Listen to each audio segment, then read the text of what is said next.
buenos días, Pati. Muy buenos días, Diana. Muy buenos días, queridas asistentes, doctores, doctoras que nos acompañan el día de hoy. Bueno, el tema de hoy vamos a tratar lo que son resinas. Y pues bueno, trataré de hacerlo en una forma muy sencilla, muy didáctica, de tal forma que no...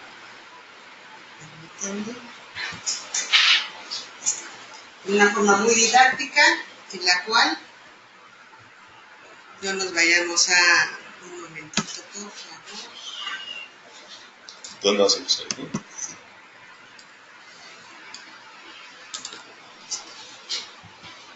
Perdón, empezamos. Bueno, las resinas. Las resinas por sí mismas no garantizan el éxito en sí misma, sino que esto va a ir aunado a las características, a la habilidad que tenga el operador, la persona que la vaya a colocar. Como esta foto, porque al final, ¿cuántas restauraciones vemos de cualquier índole que llevan años y sin embargo otras que aparentemente son los mejores materiales, pues no quedan tanto en boca, ¿no?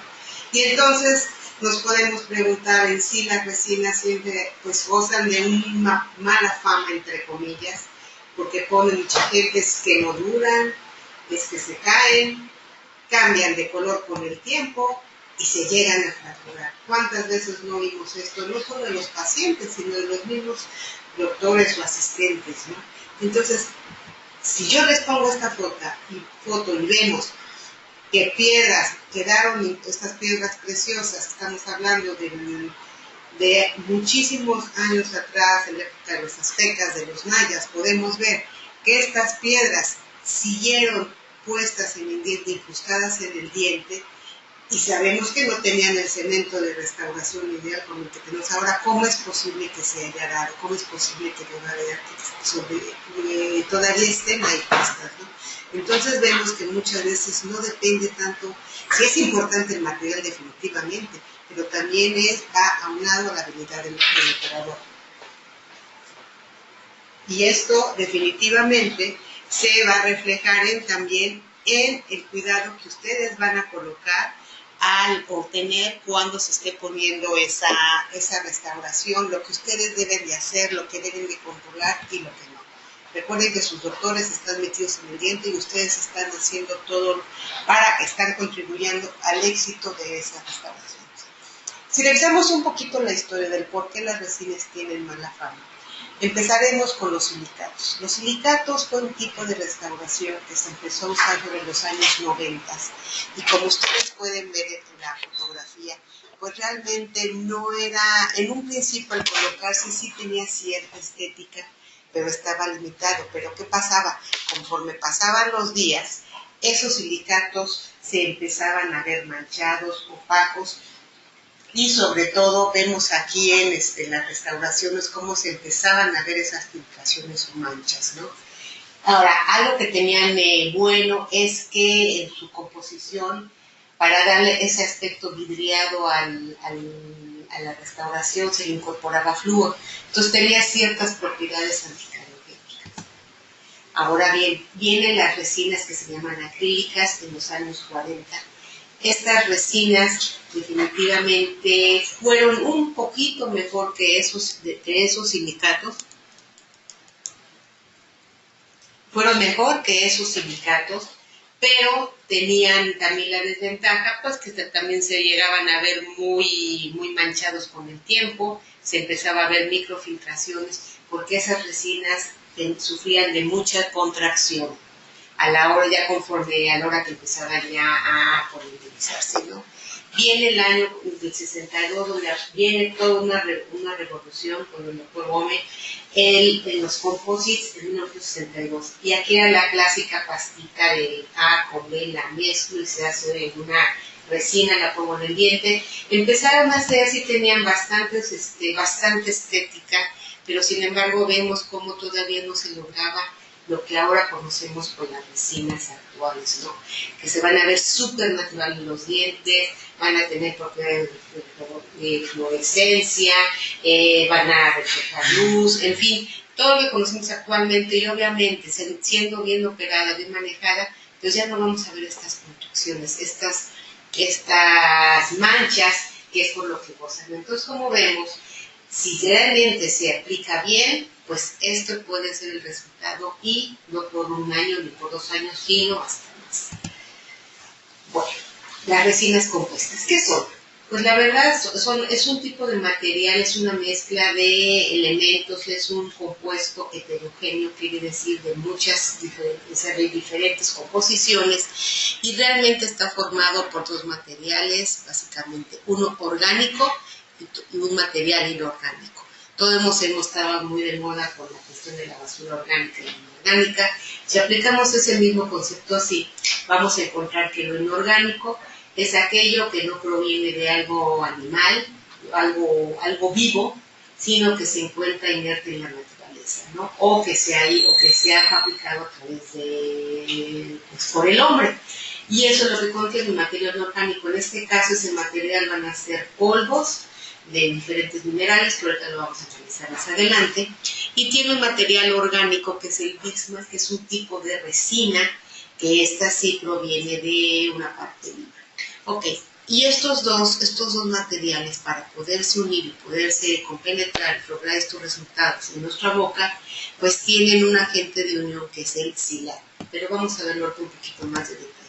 No se preocupen, no me voy a meter en tanta química, únicamente lo esencial para que ustedes puedan entender, el comprender o me pueda explicar el cómo funciona una resina y el que hay que hacer y el que no hay que hacer. Las resinas... Un minutito, por favor, que estamos teniendo unos poquitos de problemas.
Perdón, estamos teniendo un poquito de problemas con el sonido. Me voy a tratar de acercar más.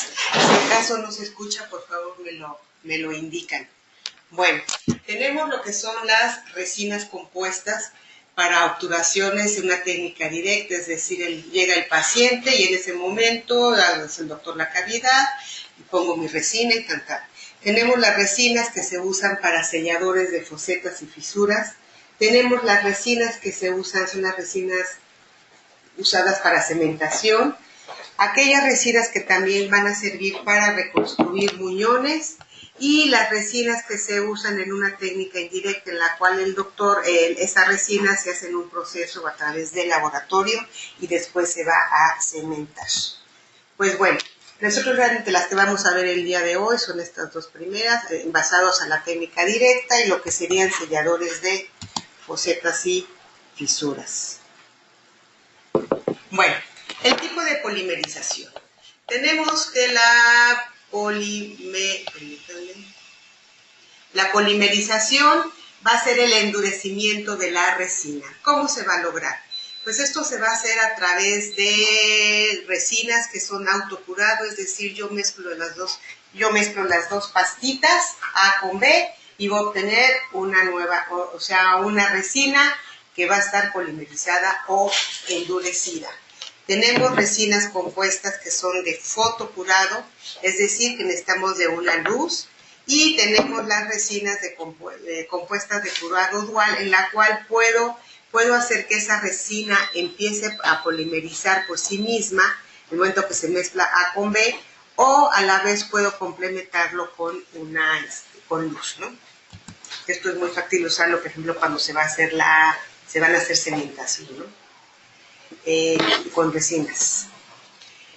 Bueno, tenemos, ¿de qué está compuesta? Pues va a tener un relleno que va a ser mineral y una resina orgánica. Ese relleno mineral básicamente van a ser pues minerales que encontramos en la naturaleza. La resina orgánica pues se va a extraer por medio de que se encuentra en la naturaleza. Tenemos el agente de unión, que ya les había comentado que era el silano. Tenemos iniciadores, y eso se les llaman aditivos, porque la resina, pues no nada más queremos que en cualquier momento empiece a endurecer, sino que es en un momento específico y a un tiempo determinado dependiendo de mi tratamiento. Y tenemos también, los aditivos también no solamente puedes hacer, sino que también con la luz. ¿Y qué tipo de luz? ¿Alguna vez se ha preguntado por qué tiene ese tipo de luz específica en azul y no otro color en verdecito, amarillito? Eso lo vamos a ver en unos momentitos. Y tenemos también pigmentos. Nuestras resinas vienen en diferentes tonos o colores, los cuales pues van a depender de las características que yo quiera dentro de la boca de mi paciente. Tenemos un relleno. El material que se va a usar entonces va a ser minerales de bario, de sílice, de cuarzo y estroncio. Prácticamente son minerales que se encuentran en la naturaleza. Esos minerales se van a triturar y lo que van a hacer en partículas muy pequeñitas, que ahorita también lo vamos a ir desglosando. ¿Y cuál va a ser la función de ese relleno? Pues prácticamente su función va a ser darle propiedades mecánicas a esa resina. Es decir, que tenga la habilidad que una vez que yo estoy comiendo, pues me soporte las fuerzas de masticación, que no sienta yo que traigo piedras en la boca, que estoy masticando piedras o arena contra el diente. Le van a dar cuerpo a esa resina, es decir, que tenga un soporte, que no sea una resina aguada, que no sea pues sin forma, y obviamente le va a dar carácter, es decir, le va a dar volumen, le va a dar consistencia, nos va a ayudar a que le estemos dando las características anatómicas a esa resina. También tiene la propiedad de que son resistentes dependiendo qué tanto relleno le estemos metiendo, y también van a tender a que disminuya la contracción durante la polimerización. Todas las resinas cuando se están polimerizando, se están endureciendo, se tienden a contraer. Van a decir, entonces sí tenía razón desde un principio que dijo que en las resinas se empezaban a contraer y se iban a hacer filtraciones. Sí, pero se puede manejar esto. Y esto obviamente también va a depender de las casas comerciales y el tipo de resina que estemos utilizando. Entonces vemos que nos va a dar rigidez y cuerpo. Imagínense ustedes, para que vean el tamaño de las partículas de este relleno, de estos minerales de sílice, de bario, de estroncio. Imagínense que tienen una bolsa llena de piedras. Esas serían las macropiedras o partículas muy grandes. Podemos encontrar piedritas más chiquititas, que serían las micropartículas. De alguna forma siguen siendo piedras, pero ya estamos viendo diferentes volúmenes. Y tenemos una combinación de ambas. Esto sería híbrido, es decir, tengo partículas grandotas, tengo partículas pequeñas y se encuentran combinadas. Tenemos también las nanopartículas, que van a decir, pues, ¿qué son nanopartículas? Ahorita van a saber qué son nanopartículas. Vendría a ser el semejante como si yo tuviera polvito, polvo de piedra. Entonces, vemos la diferencia de tamaño a esto, y esto es lo que vendría siendo una macropartícula de una resina de chafas, por decirlo así, y una buena resina en la cual está incorporando todos estos tipos de piedras. Y esto sería como el equivalente a decir un tamaño nanómetro sería la mejor una pelota de fútbol, y una macropartícula sería toda la Tierra. Entonces vean, las dos son bolitas, Sin embargo, vean las dimensiones. Esto sería una tierra y esto sería un baño, para que vean la diferencia tan grande que existen las piedras. Pero ¿cómo comprender esto de los nanómetros y micrómetros? Fíjense, si ustedes se recuerdan, en la escuela nos enseñaron que 1 metro eran 100 centímetros, es decir, 100 rayitas de estas, 96, 998, hasta llegar al 100. 100 rayitas de estas rosas, o estas franjitas, nos daba 1 metro. 1 metro tiene 100 centímetros. Y en esos 100 centímetros, en ese metro, encontramos 1000 milímetros, es decir, encontramos todas estas rayitas, 1000 rayitas de 1 milímetro. Entonces, ahora, 1 milímetro, que vendría siendo esta franjita, a la vez la puedo dividir en 1000 partes. Obviamente esto ya no lo podemos ver a simple vista. Y eso serían las micras. Todos oímos que las micras. Entonces una micra es 1 milésima de 1 milímetro. Es decir, 1000 partes y eso es una micra. Y a la vez, esa micra que fue una parte de 1000, yo la vuelvo a dividir y me nos va a dar los nanómetros. Entonces vean el tamaño de un nanómetro. Es el metro, que tiene 1000 milímetros, el milímetro lo divido en 1000 partes y esas 1000 partes las vuelvo a dividir y eso me da un nanómetro. Pues de ese tamaño de nanómetro es de lo que están hechas las partículas en la resina. Entonces tenemos las resinas de macro rellenos, pues obviamente nos habla de micras, y las de micro pues se van ya con los nanómetros por los nanómetros. ¿Pero qué son estas partículas? Cuando una resina tiene partículas muy grandes o macropartículas, que son micras, vemos que entonces ¿qué va a pasar? Es la clásica pastita A con B. Estas resinas todavía se tienden a usar y yo sé que es muy común, por ejemplo, cuando uno sale de la carrera, que apenas uno está poniendo el consultorio, entonces, o simplemente por economía del mismo paciente, pues siempre es la opción que se da. Pero realmente estas partículas, lo malo que tienen es que son muy difíciles de pulir. Se van a hacer siempre 2 pastas y aquí lo único es que tenemos que emplear, como son partículas tan grandes, tenemos que emplear estos instrumentos de plástico para que en el proceso que lo estoy mezclando no se me vayan a meter partículas de fierro de la misma espátula. Todos han sentido, en algún momento están espatulando algo y se ven como vetitas de metal. Háganme cuenta que eso es lo que se va a ver. Entonces tienen que ser con instrumentos plásticos y recuerden, las vamos a reconocer porque son 2 pastitas que se tienen que mezclar. Tienen la desventaja que a la hora que estoy mezclando puedo atrapar aire y eso se va a quedar ya dentro del diente en el momento que se coloque. Tienen un tiempo limitado. Yo cuando estudiaba la odontología, pues era cuando empezaban estas resinas y era córrele porque te gana, y pues a veces ni siquiera podíamos hacer una buena estética porque obviamente pues se endurecían, cambiaban de color muy fácilmente, son duras, resisten el desgaste, pero no son estéticas y venían en colores limitados.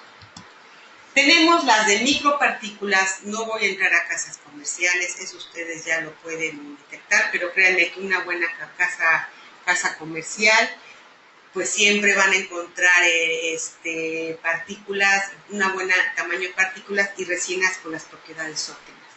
Tenemos que estas micropartículas solo se usan para la parte anterior. Recuerden que anterior va de canino a canino. Se van a pulir muy bien, se van a desgastar fácilmente, vienen en varios colores y estas sí van a polimerizar por luz.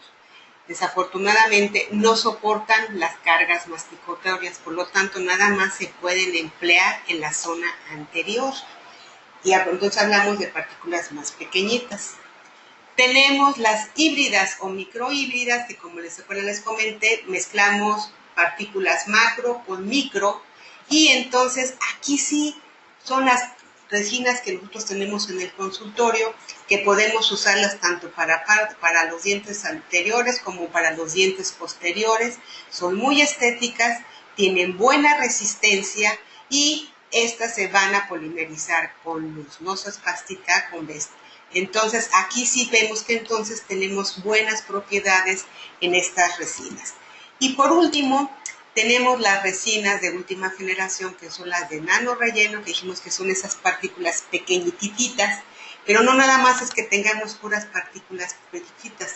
Lo que tenemos, imagínense que tenemos un frasco, y a ese frasco le hemos metido partículas macro, que nos van a dar resistencia, le metimos partículas micro, que nos van a dar el brillo, nos van a dar el terminado bonito de esa resina, y tenemos partículas de nano relleno que van a rellenar todos estos huequitos que dejan entre las macro y las micro, de tal forma que ese nano relleno, ese relleno tan pequeñito, va a conferir en la resina propiedades muy estéticas, con mucho pulido, van a quedar muy bonitas, van a tener resistencia. Entonces estamos conjugando todos esos tipos de resinas. Se mueven, entonces estas nano relleno, dijimos que entonces se va a encontrar entre todas estas partículas. Van a tener también excelentes propiedades mecánicas, es decir, se van a ir desgastando conforme el diente se va desgastando, no vamos a sentir vidrio, no se pegan esas resinas, y obviamente aquí algo bien importante que a todos nos interesa, se va a reducir la contracción a la hora que está polimerizando la resina. Por ahí que los precios, pues por eso son más caras, pero vean todas las propiedades que estamos obteniendo. Si revisamos esta tabla en 30 segundos, vamos a ver toda la historia en que han tenido esas resinas, desde las macropartículas, que fueron a mediados, finales de los 60, y cuando aparecen ya más o menos en los 60, y ya vemos que las partículas, micropartículas, fueron a mediados más o menos de los 70, y no es sino vean hasta dónde vienen las de nano relleno, hasta el año 2010. Entonces vemos si ha habido un gran recorrido, y por lo mismo pues podemos ver que las resinas ya no, pues sí siguen gozando de esa mala fama, pero no hay por qué si ustedes usan una buena resina con ese nano relleno. Bueno, pues hablamos del relleno, que era la parte inorgánica. Ahora tiene una parte orgánica. Esto a lo mejor no le va a decir el nombre nada de Dixma, Usma, Tecma. Pues bueno, esto es básicamente lo que tiene una resina, estos compuestos. ¿Qué características van a tener? Es un material viscoso, babosito, pegajoso. Le va a dar soporte y flexibilidad a esa resina, es decir, que se esté comportando como se comportaría ese diente durante las fuerzas de masticación o simplemente de oclusión. Y aquí hay una cosa, entre más resina yo ponga en ese componente, más contracción voy a poner. Eso va a determinar el endurecimiento. Por eso, entonces ahí viene el balance de ponerle cierta cantidad de relleno, el estarle metiendo un relleno con partículas pequeñas, y a la vez la resina pues me está dando otras propiedades de flexibilidad y de soporte. Tenemos resinas, por ejemplo, muy fluidas, como que se ponen como una capa antes de poner ya la que viene con más consistencia. Y sí nos van a dar definitivamente, nos están ayudando a sellar esa parte de hasta abajo de nuestro piso, ¿no? De la cavidad. Bueno, los agentes de unión de mi resina van a ser el silano. El silano, hagan de cuenta que es el que une. Aquí una mano sería el relleno inorgánico, que dijimos que era esos minerales, y esa matriz de resina orgánica. Lo que va a unir uno con otro son los silanos. Tenemos también pigmentos. Los pigmentos lo que nos van a dar es el color en mi resina, de tal forma que en una boca yo puedo escoger qué tono es el que más se asemeja, y son aditivos a la misma. No le van a dar ni mejores ni peores cualidades, sino simplemente es estética. Vemos en el mercado, dependiendo de la casa comercial, toda una variedad de colores, que el A, que el B2, que el B3, en fin. Y todo esto, pues obviamente cada casa comercial maneja su colorímetro, y de tal forma que entonces no estemos mezclando, que diga, bueno, ¿y por qué si tengo el colorimétro que me está dando un color y en boca me quedó otro? Pues es muchas veces por esto. Aunque aparentemente son colores universales, a veces sí varían un poquitito los pigmentos de casa comercial a otra. ¿Cómo vamos a tomar el color? Pues bueno, si el doctor va a poner una resina que esté involucrando el esmalte, el color se va a tomar en el borde incisal del diente. Si a ese diente le va a combinar y también está involucrada dentina, que a lo mejor el doctor primero va a colocar una capa más oscura abajo y encima ya la del color esmalte, ¿qué hace? El color de la dentina nunca se toma en incisal. El color de la dentina se debe de tomar en la parte gingival. Y con esto puede ser que sí en una misma restauración tengamos 2, 3 y hasta 4 tonos o más, y esto definitivamente pues no interfiere en las cualidades de la resina, simplemente estamos jugando con los colores. Los aditivos nos van a ayudar a que esa resina fotopolimerice. Cuando usamos la lámpara de luz se llama fotopolimerización. Cuando no usamos lámpara, simplemente yo mezclo pastita A con B, se llama autopolimerización. Ahora bien, tenemos que tienen iniciadores e inhibidores. Iniciadores para que con cierto tipo de luz empiece a endurecer una resina. Y va a tener inhibidores, porque imagínense si yo no le pongo ese inhibidor, pues quiere decir que con una vil lámpara hasta la lámpara con la que cuando se nos va la luz, pues podría endurecer esa resina. Entonces, por eso tiene que tener inhibidores para que sea específico a un haz de luz determinado. Y eso va a influir en el comportamiento de la resina. Ahora bien, ¿pero de dónde viene esto? ¿Por qué viene ese color azul que usamos en las lámparas? La luz, tal y como la conocemos a simple vista, nos hablan mucho de los famosos rayos UVB y los UVA, que ponte el bloqueador, porque eso es lo que te daña, que son los famosos ultravioleta, que es lo que nos va a dañar la piel y que nos va a pigmentar y que nos va a causar cáncer. En fin, son rayos muy dañinos que no podemos verlos a simple vista. Nosotros los colores que ven son los mismos que conocemos, que están en el arco iris y van a ser, digo, no voy a entrar aquí el amarillo, el rojo, verde, en fin, azul, en fin, todos los panoramas que conocemos, esos serían que están en la luz. La luz blanca como tal, aunque no vemos los colores, existen todos ellos en la naturaleza. Y tenemos los famosos colores infrarrojos, que también ya no se ven a simple vista, pero también están presentes. Ahora, si yo tengo la luz y tengo todos estos colores, ¿qué va a pasar? ¿Cómo los puedo determinar que esos colores sí efectivamente se encuentran en la luz blanca del día o incluso hasta de las lámparas? Si ustedes pasan un prisma o incluso han visto gotitas de agua en el piso reflejadas en un charco de agua, o cuando llueve que se forma el famoso arco iris, es eso, que se ha habido una refracción de la luz y nos va a permitir ver en cierta franja los colores que existen, todos los colores que conocemos. Por eso repito, no los vemos a simple vista, pero con determinadas cosas, como sería el agua o este prisma, podemos ver y detectar los colores. Y entonces aquí, ojo, aquí es donde entra el color azul de nuestras lámparas. Las lámparas, me voy a regresar están diseñadas para que endurezca esa resina dentro más o menos de esta franja, de la franja de los azules. Y no para que lo haga dentro de la rama del morado, que es el ultravioleta, o la rama del rojo, que ya lo estamos yendo más hacia los infrarrojos. Entonces, dentro de esta gama, que es una luz visible, por eso está en azul. Ahora bien, si ustedes se fijan, bueno, entonces, ¿para qué tanto rollo que me dice el doctor? Tapa la resina, no la dejes abierta porque se va a endurecer. Sí puede endurecer parcialmente, a lo mejor microscópicamente, porque acuérdense, volvemos a lo mismo, en la luz existe el color azul, y si ustedes dejan abierta su resina cuando están trabajando, que se la están pasando al doctor, ¿qué va a pasar?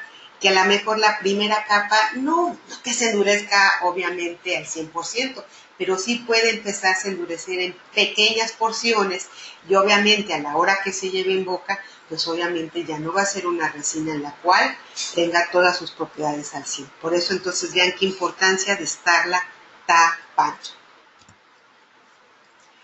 La protección. La protección de esos rayos precisamente es para qué se ponen sus lentes. También, obviamente, es para que no me lastime la luz azul o la luz azulosa violeta, sino también es para proteger sus ojos de la luz ultravioleta, ¿sí? Porque acuérdense que aunque esté la asa aquí, siempre se van a generar gamas ultravioleta que a los ojos pues sí nos va a dañar. Y las gafas o la forma en que ustedes quieran ponerlo, no es solamente para el doctor, es también para el paciente y para ustedes. Por favor, ustedes también protéjanse, pónganse, vienen estas como tipo paletitas, ustedes cuando están ayudando al doctor lo que hacen es ponen la luz, se voltean para otro lado y medio de rojo ya están volteando a ver si ya o no la quito o la dejo. Entonces protéjanse poniéndose también esto, cuiden su vista.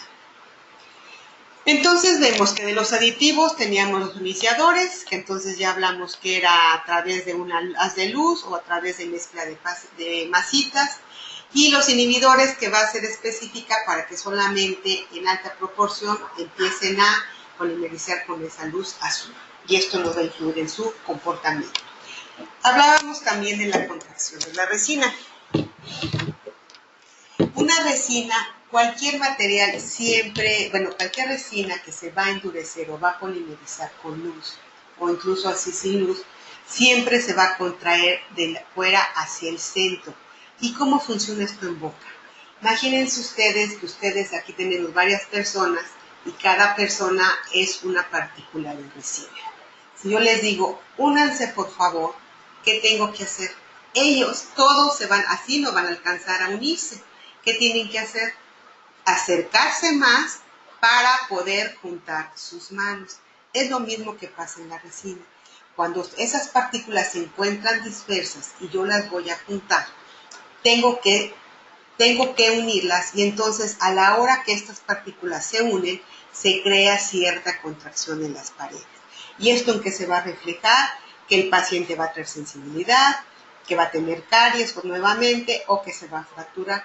Pero esto, ¿cómo se disminuye? Número uno, es a través de una buena resina de casa comercial, en la cual esto va a ser mínimo. Y otro existe la famosa técnica de sándwich, en la cual el doctor, si se han fijado, siempre pone su resina, no pone el masacote, el pedazo completo.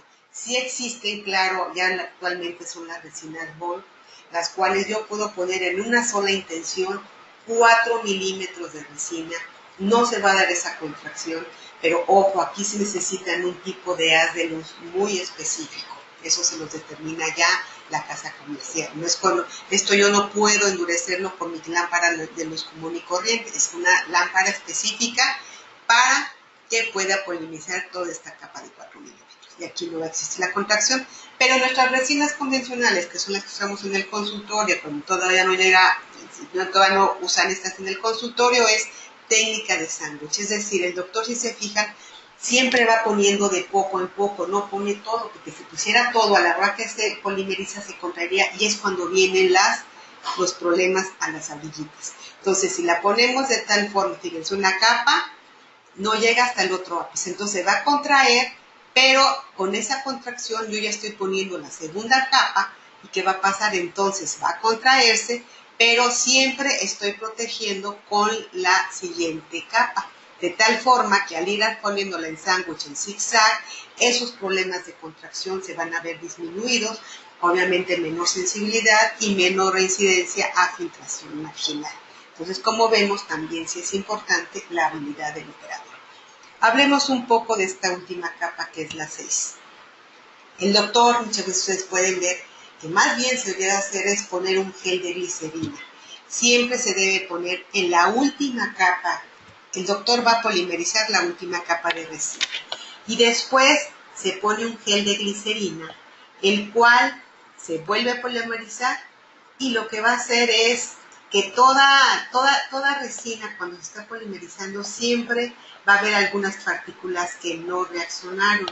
Y entonces cuando se pone en esa última capa, si yo no pongo la glicerina, ¿qué va a pasar? Va a haber micropartículas que no van a polimerizar porque las está inhibiendo el oxígeno que se encuentra presente en la naturaleza.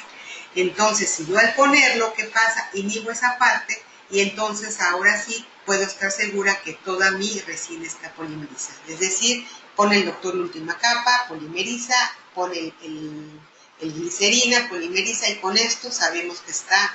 Y ya nada más pues se lava esa glicerina, ni va a polimerizar ni mucho menos, se retira de la boca y pues ya puedo pulir perfectamente mi resina, que quede muy bonita. La resina también va a tener características de fluorescencia. ¿Qué es la fluorescencia? Si ustedes han ido a los antros o a los bares, han visto este tipo de luces que nos vemos como azulosos, como dorados, y si yo llevo ropa blanca, pues se ve como si estuvieran, digamos, que se ven fosforescentes, ¿no? Entonces tenemos esta chica, y aquí que hablamos que los dientes son fluorescentes. ¿Qué quiere decir esto? Imagínense que esta chica se ve muy guapa, lleva aquí todo el look de las pestañas, la boca, todo para hacer el éxito en el antro, ¿no? Y resulta que a la hora que se ríe, encontramos aquí un efecto muy bonito que se llaman el efecto chimoltrufia, es decir, chimuela, se nos va a ver aquí entonces que van a decir, no, oye, ¿qué te pasó? Ve nada más cómo se te ve la boca, que no tienes diente, a ver. Entonces, y esto es culpa de una mala resina. Las resinas tienen que tener características de fluorescencia, es decir, que esos colores blancos que vemos naturalmente en los demás dientes, esa resina también lo tiene que tener para que no se vean manchados. Por ejemplo, aquí vemos otras resinas, ven, como aquí se ven manchitas, manchitas, manchitas, manchotas, y eso es porque la resina no tiene. Y esa fluorescencia la encontramos en los dientes naturales, de tal forma que entonces si yo pongo unas resinas, pues se tiene que ver este efecto, que mi boca se vea dientes blancos, no dientes con manchas negras. Entonces esto sería el efecto de la fluorescencia. Tenemos que las resinas se deben parecer obviamente lo más parecido a mi estructura dental, pero también su desgaste. Yo no puedo poner una resina que sí, si la que quiero es que sea dura y que no se me caiga así, pero que sea tan dura que a la hora que está tocando los dientes inferiores, que son naturales, pues se me empiecen a desgastar los inferiores. ¿Por qué? Porque resultó que era demasiado dura. Entonces, ese desgaste debe de ser semejante al que me daría mi estructura dental.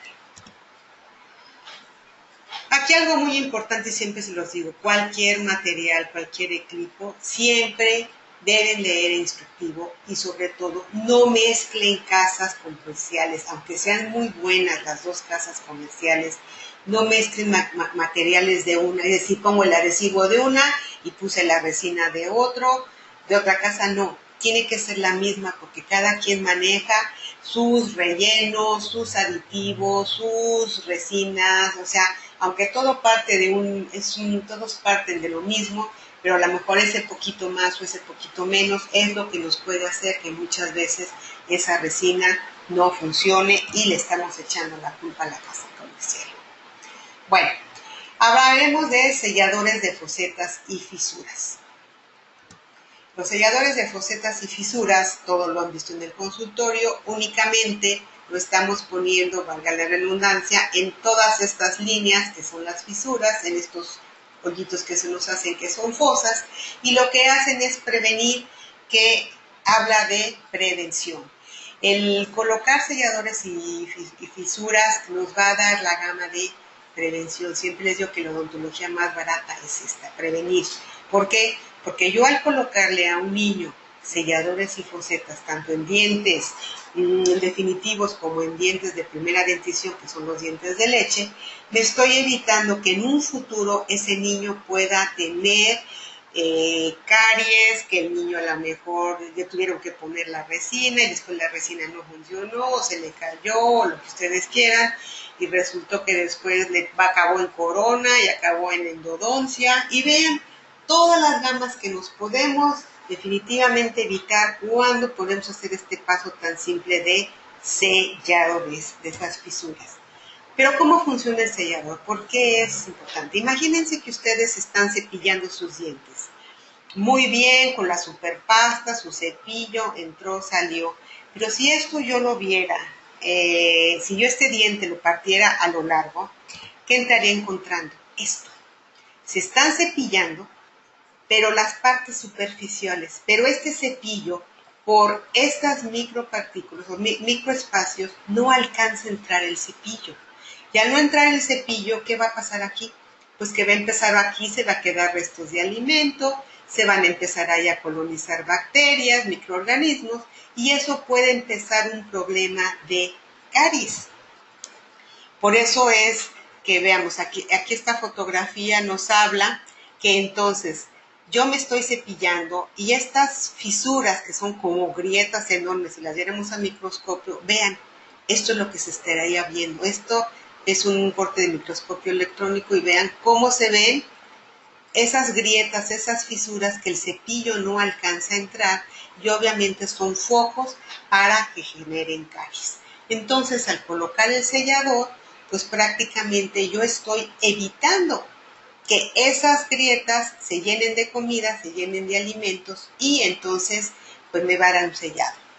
Yo aquí les pregunto, bueno, y si antes de eso aquí el doctor, bueno, yo me lavé, el doctor me limpió y todas las que quedaron aquí adentro, ¿qué va a pasar? Se me va a hacer un cementerio de bacterias, eso va a hacer que entonces lo que se me quedó aquí se me empiece a picar el diente.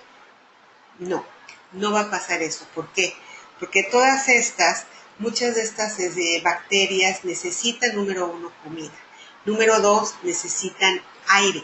En el momento que ustedes están poniendo esto, definitivamente están rompiendo ese ciclo y esas bacterias pues ya no van a estar aquí alojadas. Lo que sí va a pasar entonces es que yo sello todos estos dientes con la parte superficial y eso va a evitar que entonces se me estén metiendo ese alimento y esas bacterias.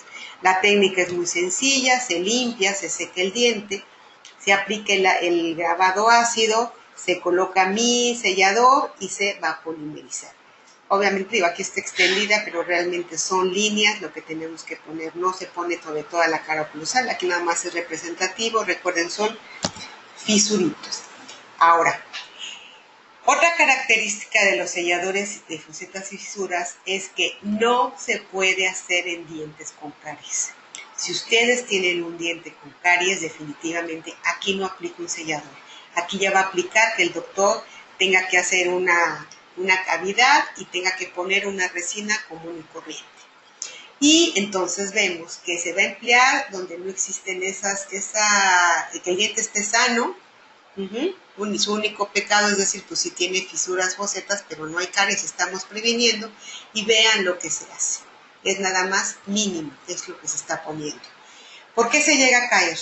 Número 1 es porque hubo contaminación de saliva. Si se les cae es porque en algún momento se les metió la saliva y eso hizo que se vaya a desplazar. Ahora, otra característica, si se han fijado, es que no use el adhesivo, únicamente el doctor graba y coloca la resina.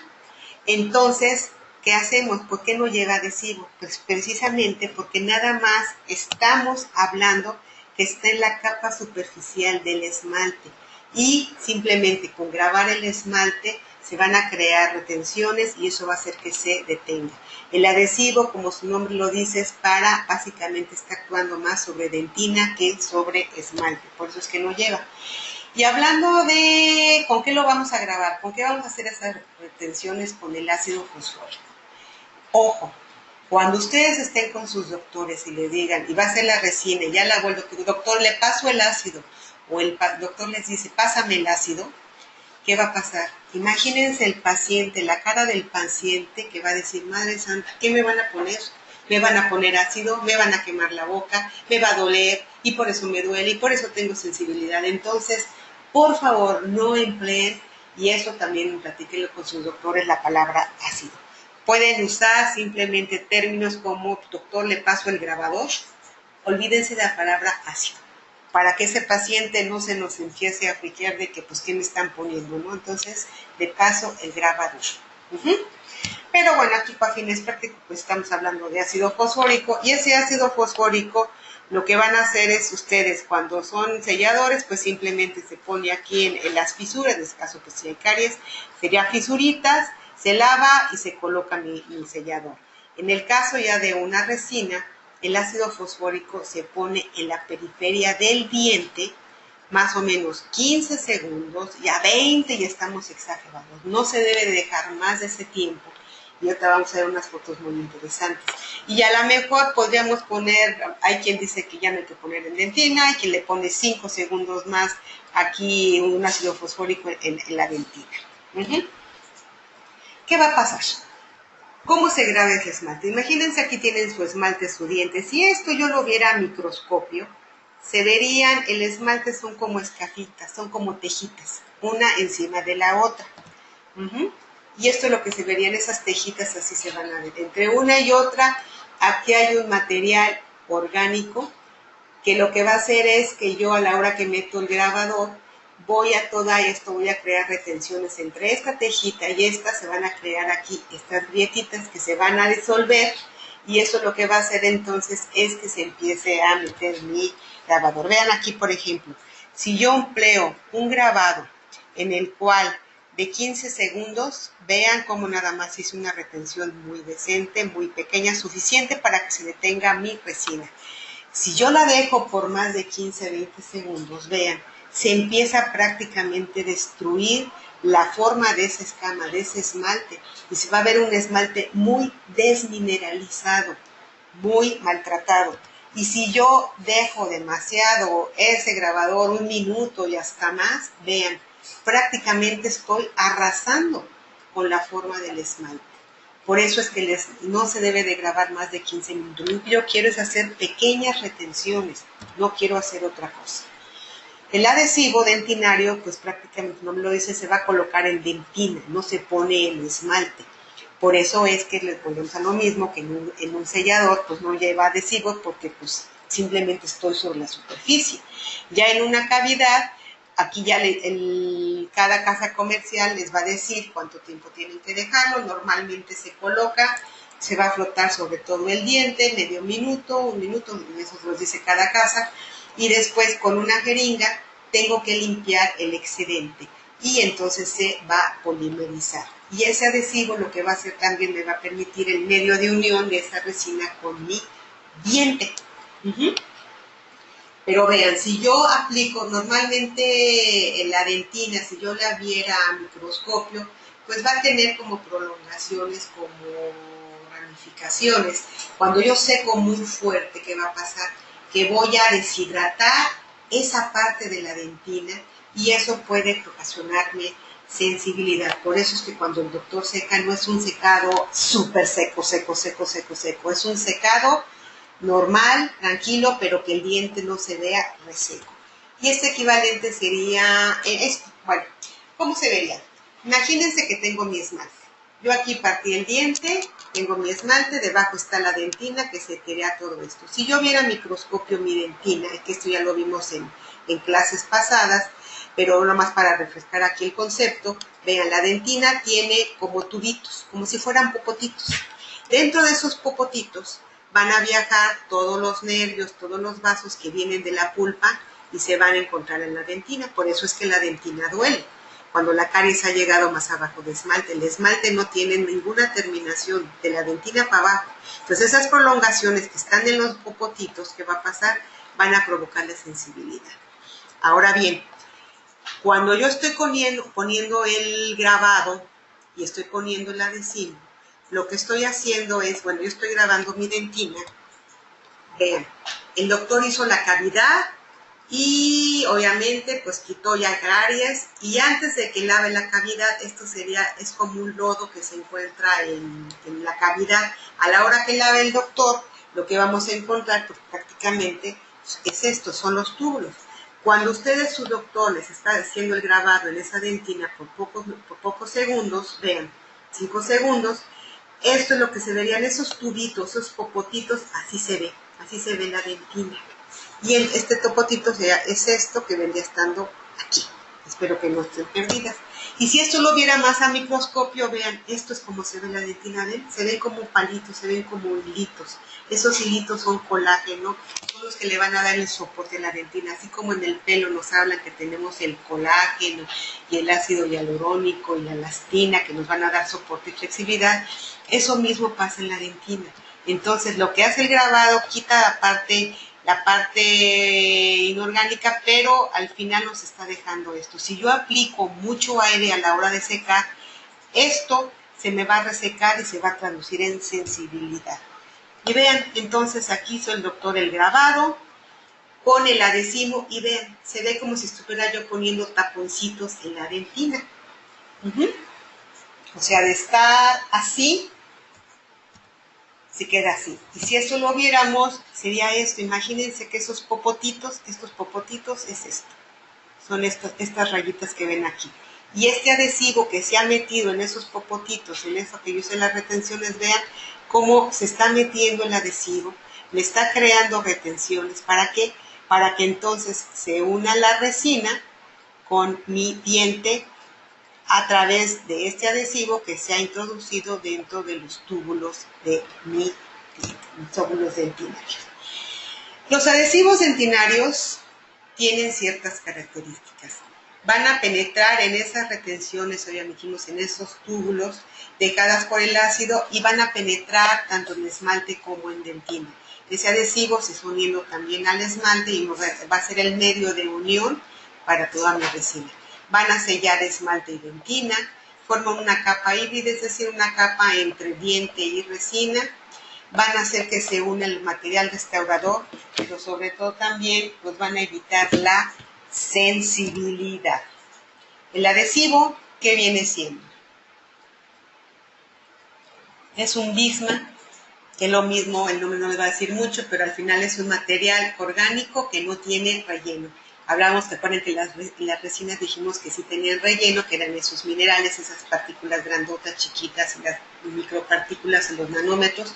Pues este adhesivo nada más tiene la parte orgánica, pero va a tener un solvente. El solvente, todo lo hemos visto cuando dicen que te fueron a la tienda y compraron un solvente, pues ¿qué solventes podemos conocer? Pues el tiner, el aguarrás, el alcohol. El agua también es un solvente al final. Y en boca tenemos 3 tipos de adhesivos que se manejan: a base de agua, a base de acetona y a base de etanol. ¿Qué es cada uno?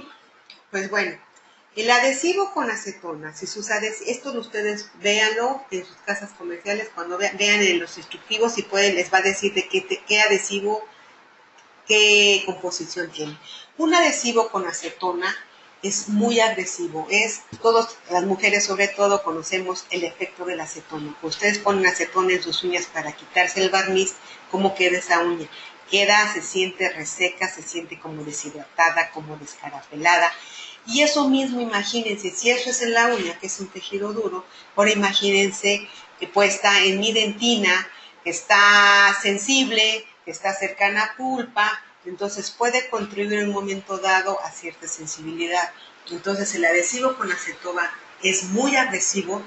Hay que tener cuidado, ¿por qué? Porque cuando el doctor dijimos que entonces lo va a colocar, lo va a frotar sobre la capa, sobre el diente, y después tiene que echar un chorro de aire para que se volatilice esa acetona y simplemente se quede ya en el diente impregnado, lo que se necesite. Y entonces, ¿qué va a pasar? Que si nosotros empleamos demasiado solvente, se va a resecar la dentina. Y es como esto en el efecto en el pelo, que vamos a ver toda deshidratación. Y aquí la desventaja es, como precisamente se volatiliza tan fácil, se puede estar hasta 4 capas de colocar de ese adhesivo, que eso se los dice cada casa comercial, cuántas capas hay que poner para que haga el efecto. Tenemos los adhesivos con etanol. El etanol es alcohol, es vil alcohol. Y el alcohol, lo que es, pues todos conocemos el efecto, es tóxico, va a causar una deshidratación en mi diente, así como vemos esta tierra que está deshidratada, que está reseca, pues imagínense en la boca, aunado a que tengo que echarle aire también para que se vaya ese alcohol, entonces pues estoy resecando más el diente. Y puede necesitar de 2 a 3 capas de adhesivo con etanol. Y por último tenemos los adhesivos con agua. La ventaja de estos adhesivos es que son muy compatibles con el tejido dentinario. Solamente necesitamos una capa, no reseca y es simplemente colocar un poco de aire sin deshidratar el diente y polimerizarlo. Es muy benévolo y sobre todo pues mi diente no se nos va a resecar. Imagínense, bueno, hasta aquí quedamos. Pues bueno, ¿qué conclusiones podríamos sacar? Que debemos nunca mezclar marcas dentales. No mezclen casas comerciales, aunque sean buenos productos o uno autor, si es uno bueno y uno malo. ¿Por qué? Porque podemos llevarnos sorpresas y después echarle la culpa. Siempre tapen la resina una vez que tomen la cantidad deseada. Ya hablamos por el concepto de la luz, que esta capa primera se puede endurecer. Incluso ustedes lo pueden percibir que muchas veces una resina, a la hora que van a sacar la primera capa, se siente como durita y ya abajo ya viene más aguadita. Aparte de que se está resecando, pues también se está polimerizando ligeramente por la luz del sol, que dijimos que también tiene ese color azul. Nunca tomen para economía, que dicen, ay, pues tomo el adhesivo que está aquí chorreado del esmalte, de aquí del envase, o quite la tapita y le pongo el que está chorreado aquí donde sale el gotero. ¿Por qué? Porque estamos hablando que si ese adhesivo está hecho a base de alcohol, a base de etanol, pues ya se ha estado polimerizando y realmente a la hora que lo coloco el diente, pues no está cumpliendo las propiedades y puede hacer que entonces no existe ese medio de unión de la resina con mi diente. Aquí les pongo comprender los procesos. Aquí lo que traté yo es explicarles cómo funciona resina. No traté de no meterme en tantos conceptos para, sobre todo, que ustedes pudieran ver en dónde pueden ustedes ayudar para que esto, pues, en la colocación de la resina sea en forma exitosa. Y sobre todo, protejan sus vistas con sus lámparas o con alguna tablilla, en fin, ustedes lo que tengan en el consultorio. Pues con esto termino el tema de resinas. Como siempre les dejo mis teléfonos, si son del país, con marcar el 55 para acá, me pueden mandar un WhatsApp, y si son de alguna otra parte de otros países que nos favorecen con su presencia, pues hay que marcar todo más 52. Pues muchas gracias.